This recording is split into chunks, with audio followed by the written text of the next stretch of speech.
find and tell the truth.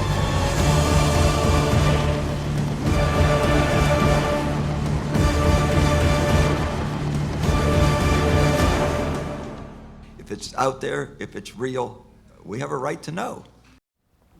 So we completed that, and the next plan was to ship a full set of the 30 hours to every member of Congress. And then I was going to head to Washington and begin the political congressional hearing initiative, right? It was a two-track plan. One, start approaching certain congressional offices about getting hearings, because they haven't held them since '68, on the ET issue, with the citizen hearing witnesses as the benchmark to start from, right? And we could hold hearings for months on this, but just start new hearings, at least one to start with. And the other was the political initiative targeting Clintons in the presidential campaign. And the two were going to reinforce each other. Because once I got on the Hill and started talking to these offices, the Clintons would know I was there, but they wouldn't know what I was talking about, okay? And the Clintons, again, had the problem in that 3 of the first hours of the citizen hearing on disclosure were devoted to the Rockefeller Initiative. And we named names, all the names were named, and the whole thing's laid out 3 hours, right, in front of the 6 members of Congress. And that's what was headed towards the Congress. And we were supposed to launch it on March the 31st of 2014. But things went wrong. And so late that evening, I canceled it. I just sent out a thing. It's no big deal. I sent it, canceled it. But Bill Clinton wouldn't have gotten it. He wouldn't have known that I had canceled it. As far as President Clinton was concerned, those DVDs were on their way to Congress, and the party was about to begin. And so, interestingly enough, he, let me emphasize this, arranged to appear on Jimmy Kimmel April the 2nd, 2 days later. They would be in transit, right? He just happens to show up on Jimmy Kimmel, okay? And he comes on, and when a president goes on these late night talk shows, they don't freelance. It's like, he comes on, sits down, what do you got for me, Jimmy? What are we going to talk about? No, it's all scripted in advance. They know exactly what's going to go on. Otherwise, things would get really, really interesting. I don't want to go there, okay? And so here is what happened on April the 2nd. Now things are starting to move into third gear. Or second gear, rather. We're approaching first gear pretty soon. This is second gear. And hang on. By the way, this is the main page. You go to paradigmresearchgroup.org and you click on the political coverage link and you get this. And just for your reference, here is a portion of the political articles that have been generated since November of 2014. These are all on the ET subject politically, and most of them mention the Rockefeller Initiative and the Clintons, okay? I estimate that worldwide we've generated 1,000 articles, not the New York Times, Times of London, the Washington Post, of course, you don't do that, that's embargo, but still, that's huge. This is a game changer, okay? Okay, so here we go. April 2nd, Bill Clinton thinks that the Bassett, that son of a bitch, has launched the Congressional Hearing Initiative. I got to inoculate the team, right? Right? We can't be looking like we didn't even know what's going on, and suddenly this thing breaks on us. We've got to start laying some track here. Now, Podesta had already done that, but now it's time for Bill to step up, right? We saw the thing in Hong Kong, but that was Hong Kong. Not a lot of coverage on that. This is Jimmy Kimmel. Yeah, Jimmy's good, all right? Big audience. And when a president's on, very big audience, which means that if you're going to go on a show and you'd like something to happen, they're going to, what do you want, Bill? What would you like? What would you like us to ask? Well, here's what I want you to ask, okay? And then maybe my wife will come on, and maybe the other president will come on, and you'll get some great, fine. No problem. But Jimmy Kimmel's interested in the subject also. It doesn't matter. If he is, great, right? I think he is. But the point is they had to do it with somebody, and they picked him, all right? Hello, we're back. Manny Pacquiao's on the way. President Bill Clinton is here with us. So if I was president, and I won't be, let's be honest, the first thing I would do after putting my hand on that Bible and taking that oath to serve the country is I wouldn't even probably finish the oath. I would run to the White House. I'd demand to see all the classified files on the UFOs. Because I want to know. I'd want to know what has been going on. Did you do that? Sort of. Sort of. Yeah, we had, I think it was at the beginning of my second term, we had the anniversary of Roswell. You waited that long? I did. Wow. Well, I didn't. And then there's also Area 51. You remember there was a great sci-fi movie where there was an alien kept deep under the ground in Area 51? So first I had people go look at the records on Area 51 to make sure there was no alien down there. And people thought that because everybody who works there has to stop about an hour away and put on special clothing and then drive in and out. And that's because a lot of our stealth technology is made there. We know that now, but there are no aliens there. So then when the Roswell thing came up, I knew we'd get, gazillions of letters. So I had all the Roswell papers reviewed, everything. If you saw that there were aliens there, would you tell us? Yeah. You would? I would.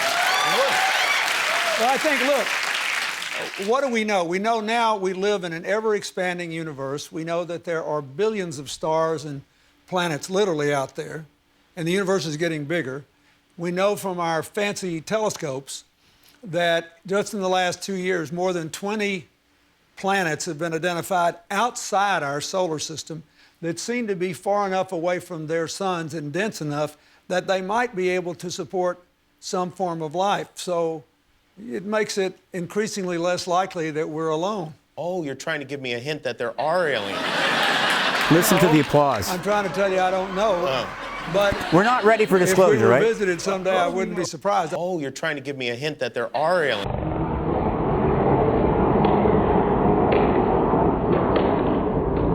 No, I'm trying to tell you I don't know. Oh. But if we were visited someday, I wouldn't be surprised. I just hope that it's not like Independence Day. Yeah, right. That it's a conflict. Well, now we have friendly Maybe the aliens. only way to unite this incredibly divided world of ours. They're out there. We better think of how all the differences among people on Earth would seem small if we felt threatened by a space invader. That's the whole theory of independence. You're right. You're right. Everybody gets together and makes nice and, You and Bill O'Reilly would be hiding in a bunker together. Oh, Bill O'Reilly, he every mean thing he ever said about me. I don't care. Look at that. By the way, that's the principal reason that the warmongers have been selling to the people for 10,000 years, right? You have to come together because we have an enemy. We have to go fight. I was the president. Okay, now we've gotten through that. Now let me put that in context. It is April of 2014. His wife is just a few months away from announcing her candidacy for the presidency. All right. And Bill Clinton goes on the show and arranges to be asked about extraterrestrials. He would normally just do that. He would have a problem with that. Of course he would. He would never want to do that, but he had no choice because he knew what was going on, okay? But I didn't send them. They didn't actually go out until about 7, 8 months later. And during that period, they said nothing. They did nothing, all right? And so I arrive on November the 20th. The stuff is arriving in Congress, but Congress is out of session. And so I didn't actually launch until, on the Hill until January the 3rd, and that's when I started putting the request to meet. And so, and also because I was able to raise like $50,000 to go back to Washington and do all this, I brought my publicist in because she only works when I pay her. And she's like, a 35-year veteran. She knows everybody. She's really very good at what she does. But this was the hardest thing she ever did. She told me that. She's on board. She's contacting it. So we're underway, okay? And it's January the 3rd. And right away, we start to get articles, right? Right away, the press is involved because I've been working with the press a long, long time. And so in the November period, the graphic ones are like, very important articles. But in the November period, going way, way down here, and then into early 2015, these articles are popping up, boom, boom, boom, boom, boom, boom, boom, boom, boom, all right? And so things are starting to heat up, all right? And so I'm thinking, okay, I'm raising the temperature on the pot. What is the Podesta team going to do? What's going to be their next move? Well, I learned later that in that period, like those first 5 weeks of 2015, some of the reporters I was talking to were calling the Clinton team. They were calling up the campaign office with questions, could we ask you about the Rockefeller Initiative, whatever, and they were contacting Podesta, and they were getting stonewalled. Nothing. No response. No comment, nothing. Now, reporters don't like that, and when you do that, that tells them there's something going on, and so they're going to be back at you, but they were stonewalled him, all right? So now he's getting real pressure, Okay, you know, he's thinking back to the nightmare of Monica Lewinsky and Linda Tripp and the blue dress, and the whole thing is going to blow like that, and then the press are going to come at us in a raging horde of, and so he makes his move on February the 13th. Again, when you put all this into context, you'll start to understand why what's happening is happening. So here is the move he makes. It is now the tweet heard around the world. It generated hundreds and hundreds of articles worldwide. Now, what's important about this is, and the context of this is staggering, right? And again, this is also part of the picture. So we're now at 2014, early 2014. It's about 5 months is when Bill, early 2000, in a few months, he's going to go on the show. He's going to go on Kimmel. They're following everything I do very closely. In fact, there's a lot of entities following what I do kind of closely. It's kind of fun. I like it, They don't bother me, but because I don't try to hide anything. But they're watching. And so in early 2014, he does something that nobody expected. He hires John Podesta and brings him into the White House as an advisor. He had to step down from his CEO position at the Center for American Progress, which he founded, and he goes to work for the White House, which means what? Executive privilege. He can talk to him all day long about anything he wants, and nobody's going to know, right? It's not going to happen. Can't do that if he's not in the White House. He brings him inside to the White House in early 2014, and 3 months later, he goes on Jimmy Kimmel. All right, and Podesta stays in the White House team all the way through to February the 13th of 2015. A lot of time to talk strategy. Meanwhile, of course, the press is hopping. I've turned up in Washington. The DVD sets have been delivered to the Hill. They have plenty to think about, right? Fine. We're playing chess.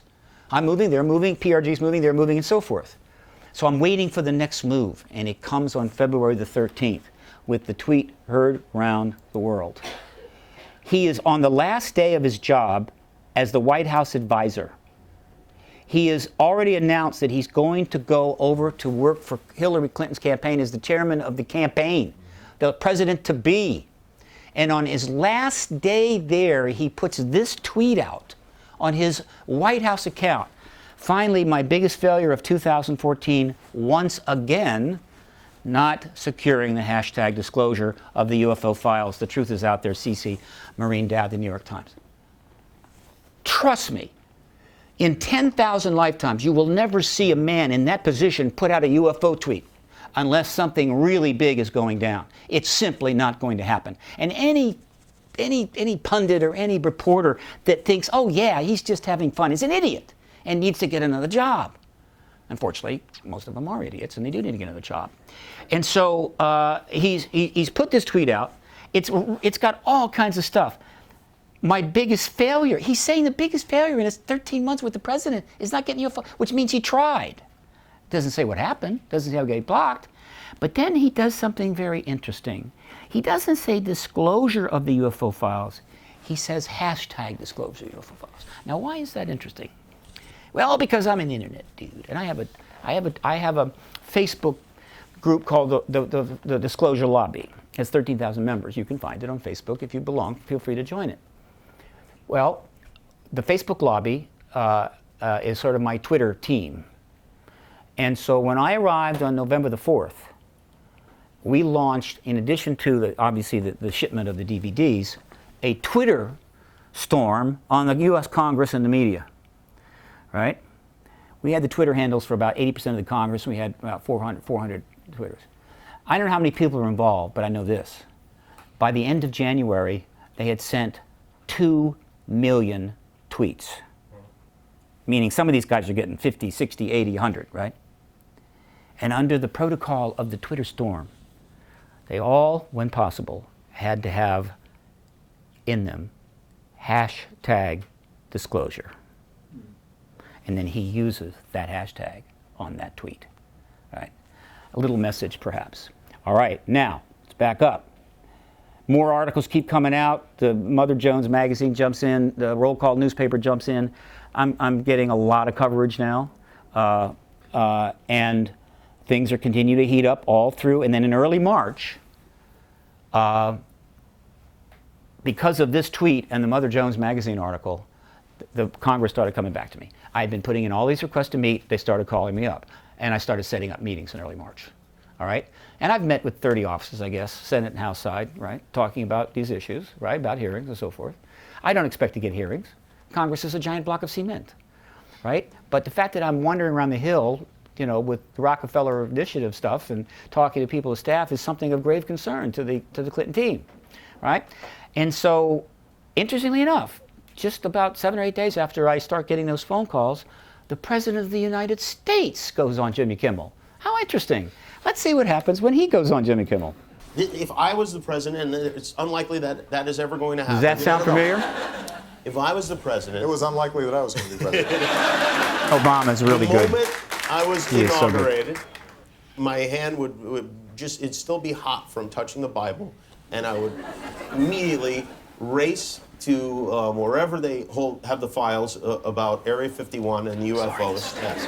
And I go through everything to find out what happened. Right. Did you do that? That's why you will not be president. Obama is really that's good. the first thing that you would do. It's at the The top of aliens my won't list. let it happen. You reveal all their secrets. They exercise strict control over us. Now, you know, there are a lot of people that are going to examine your facial expressions here, every twitch, everything, and say, and of course, so did you look? Did you see? Did you...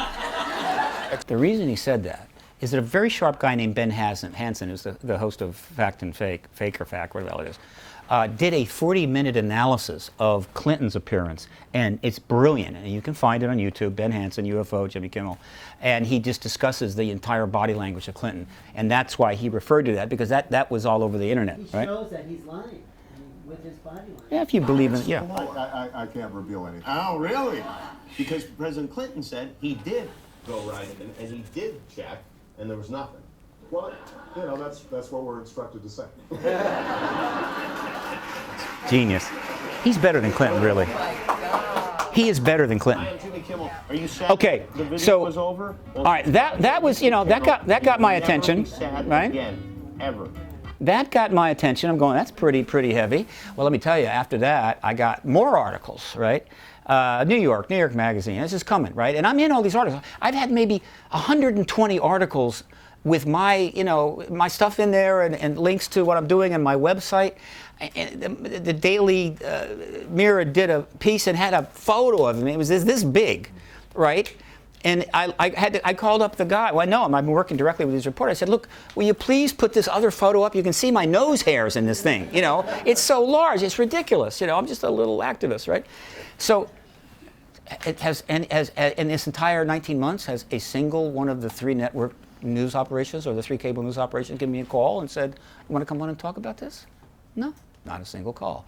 And my publicist, who I eventually had to, you know, she had to go offline because I couldn't pay her anymore, said to me, she said, Stephen, I've worked in this field for 35 years. I am very respected. And I have approached all these shows about you. And in many of the cases, they're not calling me back. And this is an absolute no-no. You do not do this in Washington, D.C. You always call the publisher back. Because you piss off the publisher, she's not going to bring you any more guests. And she'd book hundreds and hundreds, maybe 1,000 people. And she said, I can't believe it. They're not calling me back.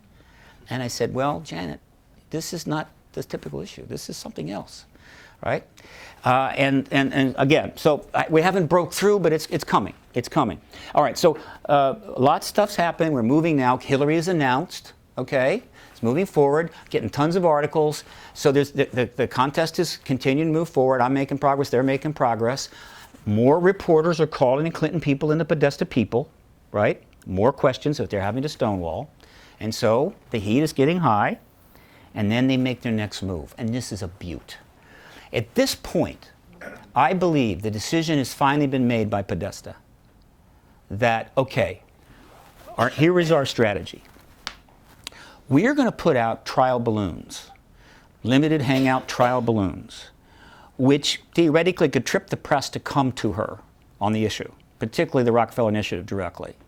And if they do, we're ready to answer the question.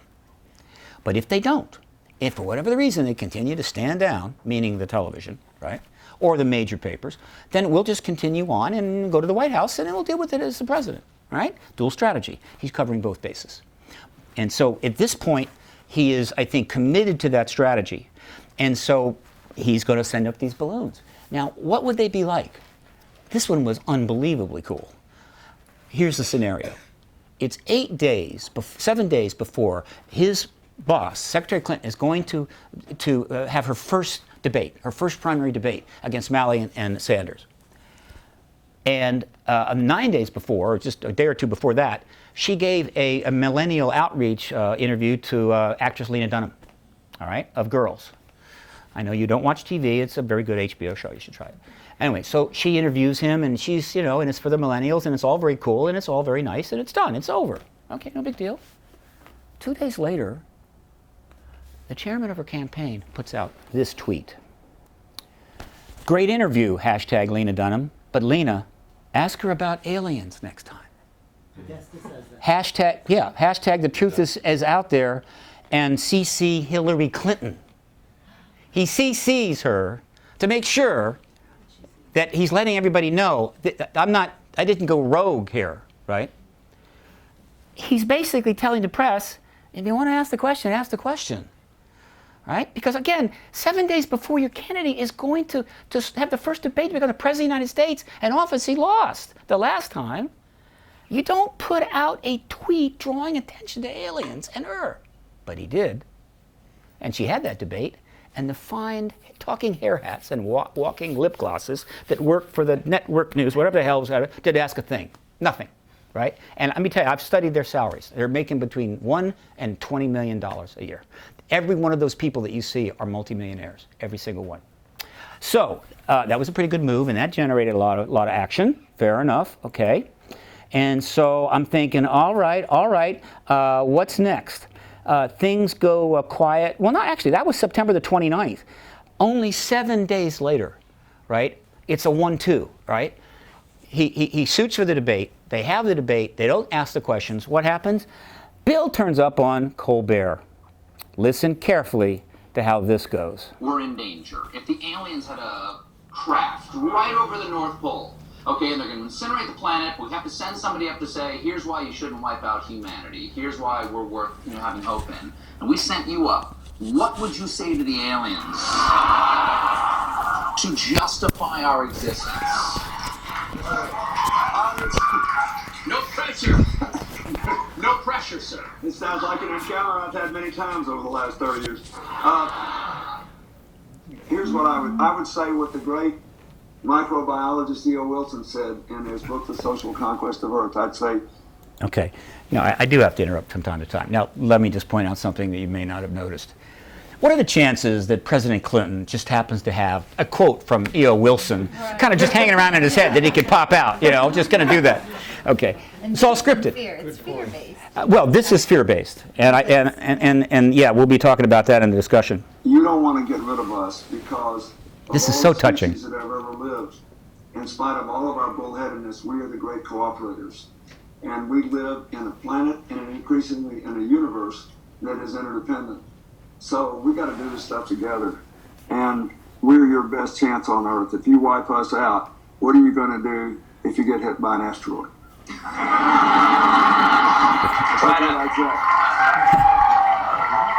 Like that. But understanding what he did there, he was talking post-disclosure. He was talking about a kind of rationale dialogue between us and ETs, okay? They are laying the track, all right? Because remember, it's not just about who's going to be the disclosure president. It's about who's going to be the post-disclosure president, right, as well. The president that is going to be the most influential person in the post-disclosure world for probably the first 2 or 3 years that helped shape the new world that we're going to be looking at. This is how big this is. This is really huge. Okay, fine. Okay, and so that was October the 6th. And okay, now I'm doing my thing and whatever, and there's more press coming out, and I'm pleased, but still, the campaign is underway. Mostly there's a focus on the campaign. She's getting into the debates, and the Republicans are underway, and I'm having to watch it all, and let me tell you, I just had an MRI because I've got a persistent headache, and it's from watching these campaign debates. This is very painful, okay? Very, very painful. And so I'm thinking, is it going to break? I know that they weren't going to stop there, that they hadn't taken it to this point, and then they're going to drop it, right? How dramatic would the next move be? It was killer. It was absolutely killer. Okay, let me set the stage. Secretary Clinton is running for president still, and it's a 2-year election. It's December the 30th. It's in the middle of the holidays. Congress is out of session. And she goes up to New Hampshire to be interviewed by the Conway Daily Sun editorial board, which gives her a 2-hour grilling. All the tough questions, all very good. And then afterwards, she walks up to a guy named Damon Steer, who she knew, because in the 2007 election, he had asked her when she was in New Hampshire about ETs, because he likes them. And she talked about it a little bit. And so, not surprisingly, when she walked up to him, he asked her about extraterrestrials. And she answered on the record. Again, this is the first time that she has said anything on this subject since the Rockefeller Initiative of 1993, 23 years, and she finally breaks her silence in the middle of the campaign going into the New Hampshire primary. The article was the Conway Daily Sun, and this article, I estimate over 900 worldwide articles were written about this. It went round the world. I've got a big list of them. There were 3 things that she says here, right, that were, and she does all this in 90 seconds. She says, if I'm elected, I will get to the bottom of the UFO issue. We will set up a task force to investigate Area 51. And we may have been visited, we just don't know. Kaboom. Kaboom. Articles everywhere, okay? And then she went into the next debate. And the network host did not ask her about it, okay? Didn't ask her. How much have they got it? I put an open letter to her, and I put out some tweets, basically, the meme is, can you hear me now? Basically Podesta and Hillary, can you hear me now? Ask me the goddamn question. Ask me. But they're not doing it. Okay, fine. You're not going to do it. You're not going to do it, right? Okay, so that was huge. All right, now things really are picking up steam at this point. We're getting close to the end. Oops, hang on. Did I lose that? No problem. So that was December the 30th. This triggered something very important, namely, it triggered the British press. The British press jumped in on January the 5th, and they have been going gung-ho ever since. I am now working directly with 14 reporters from 14 different publications, 5 of which are British news tabloids, right? The super popular ones, right? It's not like the National Enquirer. I think you know that. And so the Daily Mirror, the Daily Express, the Daily Mail, the Daily Star are pounding out articles, one after another, and these sites are viewed by the United States. People love these sites. They're viewed all over the world, all right? And they're mentioning the Rockefeller Initiative, and they got links to the tweets and links to the interviews and everything. They're pouring it out, right? And so that was one of the key things that was triggered by her Conway Daily interview. And so the next thing that happens, all right, almost there. So then, okay, that's December the 30th. January is pretty intense. And so the next move comes from Obama. We have a little Ellen DeGeneres show, February 11th. And she has never met a president before, and her name is Macy Hensley, and I'd like you to meet her. All right. I want to meet her. All right, this is the most adorable kid you're ever going to see, but try to keep your composure, all right?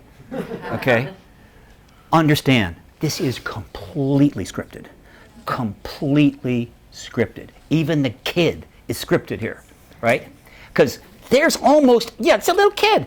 And she's on the show because Ellen found out that she wanted to meet a president. It was the one thing she wanted the most.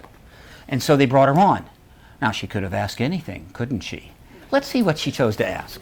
So you have questions for the president? Yeah. This is a big moment. You can, whatever you want to ask. What's your first question? So, is there really a book of secrets?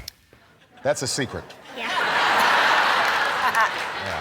Yeah. Like, what kind of secrets would you want to know? What would be in the book of secrets? If aliens are real. Ah. Well, what do you think? Well, after watching this TV show, I think aliens are probably real. Golly. Okay. Well. Which TV show was that? I think it's called, like, America's Book of Secrets. There you go. There you go. Well, seems like somebody spilled the secrets already. I thought that was classified. It's a book of secrets, and yet there's a TV show. Yeah, well, the truth is, Macy, we haven't actually made direct contact with aliens yet. But when we do, I'll let you know. Yeah. Okay. Yeah. That's a significant move. Obama has reestablished his position. He's come out. He said some interesting things there that are kind of relevant, scripted, and put it in play. That was on February the 11th, all right? More debates are taking place. No questions are being asked. That's also the town halls. No questions are being asked. It's simply not being touched by any of the networks. CNN, MSNBC, Fox, none of them. They won't ask, okay? And I'm thinking, and plus Time Magazine and the New York Times, the big shots, they did sort of put out very brief statements that, they were pretty sure Hillary was joking, in Conway.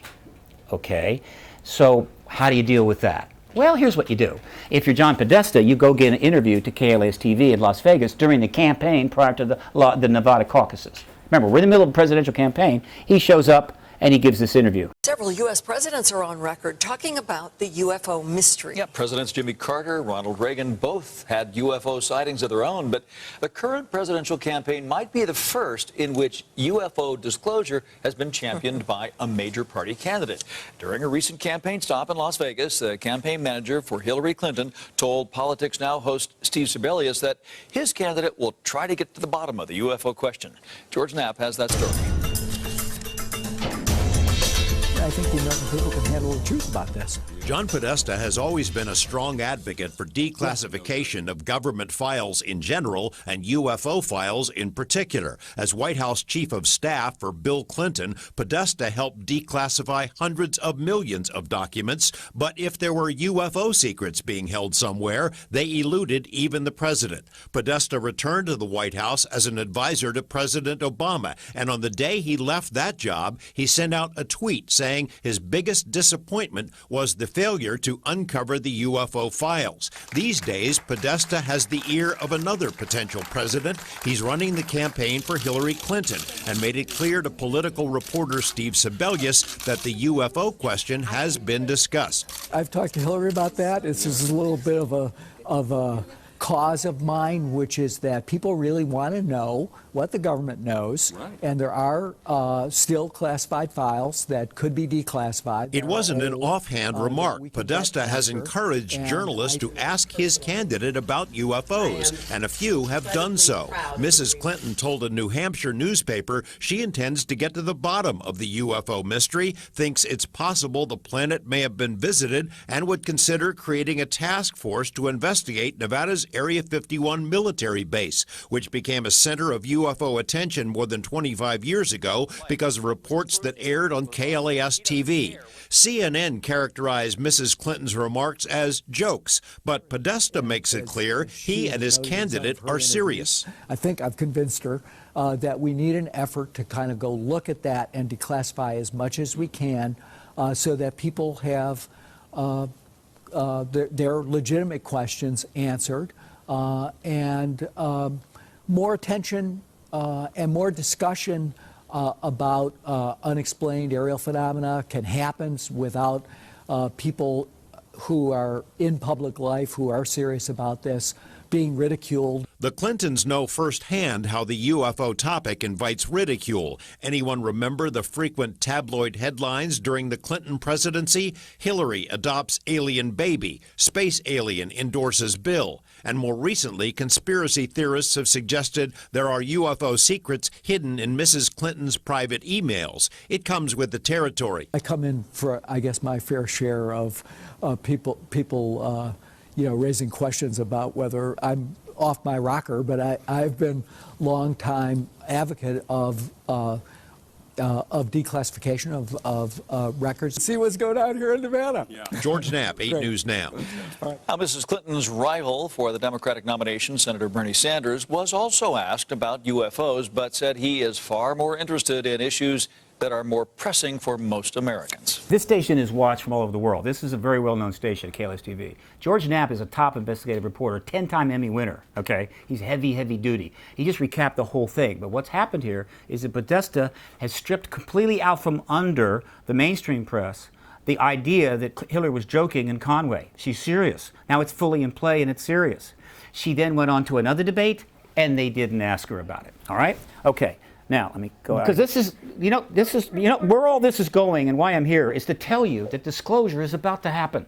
It's no bigger than that. And I want you to get this clear. No, March the 1st, right? March the 1st, she does another debate. They still don't ask her, all right? And so what happens next? It's time for Hillary to go on Jimmy Kimmel, okay? Let's see how that goes, all right? Secretary Clinton goes on Jimmy Kimmel. President Clinton. When we had your husband, President Clinton, on this show, he said, I asked him about UFOs in Area 51, and if he looked in, because if I was president, that's the first thing I do. I go right into those files and see what was going on. Right. And he said that he did do that. Yes. And that he didn't find anything. Well, I'm gonna do it again. Yeah, why not? Right? And you know, there's a new name. It's unexplained aerial phenomenon. Unexplained aerial phenomenon, really? Yep, UAP. That's the latest nomenclature. Notice that when Podesta gave his interview to KLA's TV, he used unidentified aerial phenomena. That is the proper term, though the actual term is extraterrestrial craft. That's coming probably from Leslie Klain, but they're also paying attention to the movement, right? So he used it.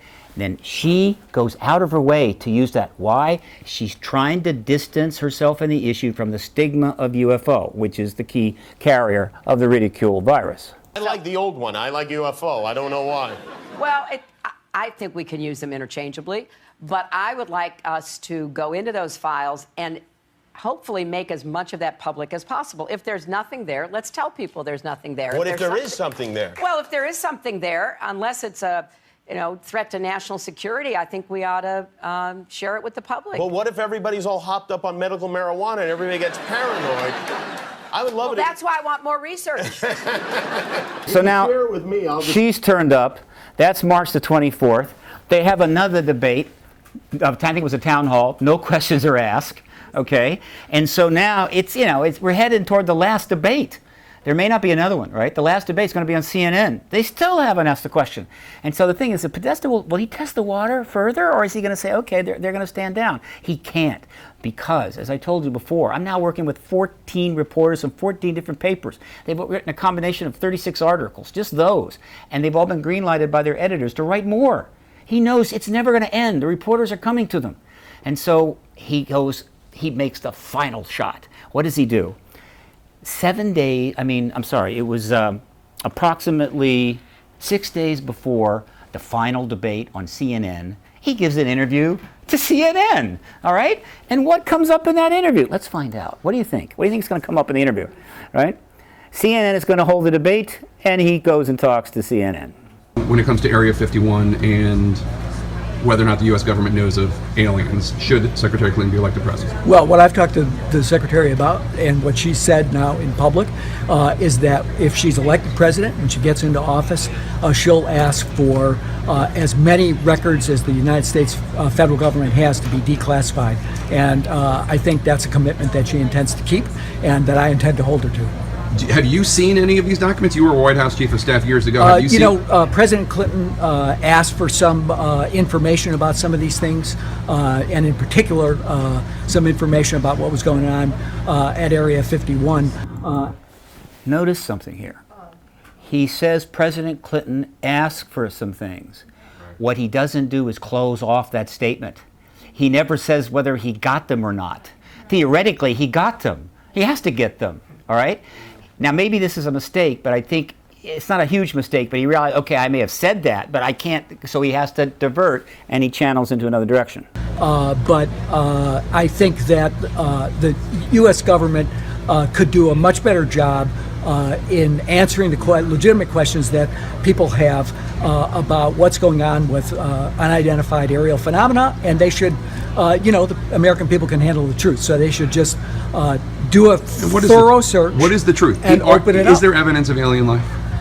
That's for the public to judge once they've seen all the evidence that the U.S. government has. What do you think personally? What do I think? I think there's a lot of planets out there. Okay, now there's something you need to know that's very important here. Other planets out there. There's something you need to know that's very important. Okay. Remember, he was an advisor to Obama for 12 months. Okay. He was an advisor to Clinton. He was an advisor to Hillary. All right. Okay. one of the things that helped get us here, and I left it out of this rehearsal, is in 2011, I submitted a petition to the White House website called We the People. It was the second petition submitted. 5,000 signatures were needed to require a response from the White House. We got those. We got 12,000 signatures, right? Then they raised it to 25,000. But in any event, the point is that we got a response. It came on October the 4th. And in that response, the White House, which is run by President Obama, and I'm not going to show it to you. I would have put it up normally. But he basically, the key paragraph is there is absolutely no evidence at all for an extraterrestrial presence. And no evidence that the government has been hiding anything. He has basically just said that's not the case. He is completely, but that is now the official written position of the White House since October the 4th of 2011, and it's caused him a lot of grief because I dined out on that for a long time. Nobody believed that. It's all a total lie, right? And it's still on the White House website to this day. The original petition and the response. So give us the punchline. Okay, about to happen. Pull it all. Okay. Now, so that's CNN. But just to make sure that CNN might just ask this question so they could get this damn ball rolling, the day before the New York primary, she goes on one of your big-time radio stations, Power 105. If you become president, are you really going to tell the truth about UFOs?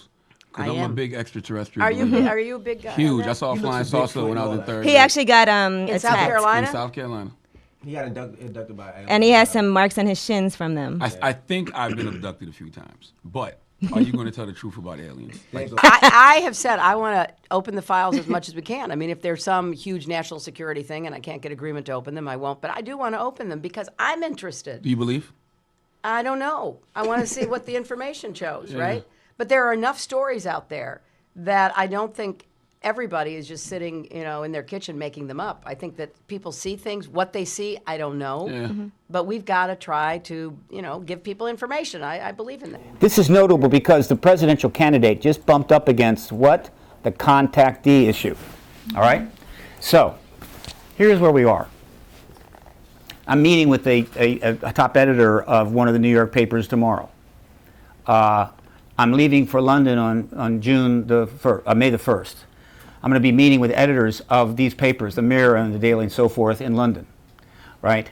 Bigger articles are coming, heavier articles, deeper. Any one of these papers could launch a multi-reporter attack on this and start calling up these principles, of which I have provided them all the contact information, right? We have tweeted the key information to all 600 of all of the media contacts in Washington, D.C., all right? This thing is just about ready to blow. That is how close we are. And as we get close to disclosure, expect strange things to happen. I am done. Okay. Thank you. Thank you so much.